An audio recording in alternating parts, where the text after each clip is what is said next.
కత్తెర పట్టుకుని అందరి చీరలు కట్ చేసుకుంటూ వెళ్తే ఇంట్లో తన్నులు పడటం ఖాయమనుకుంటున్నారా? జస్ట్ జోకింగ్ అండి.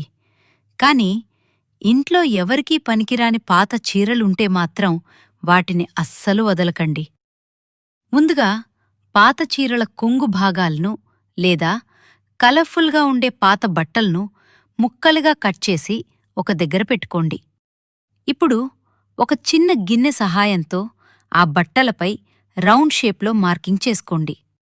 మార్క్ చేసుకున్న రౌండ్ ముక్కలన్నింటినీ కత్తెరతో కట్ చేసుకోండి.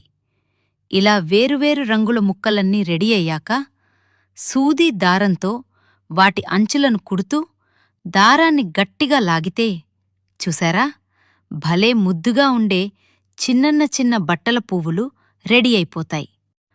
ఇప్పుడు ఈ పువ్వులన్నింటినీ ఒక కలర్ కాంబినేషన్ ఆర్డర్లో పెడుతూ ఒకదానికొకటి సూదితో కలిపి కుట్టుకుంటూ రావాలి. మన బెడ్షీట్ అండ్ కార్పెట్ చూడటానికి ముందు మీ నాన్న ఇష్టమైతే సూపర్ అని కామెంట్ చేయండి.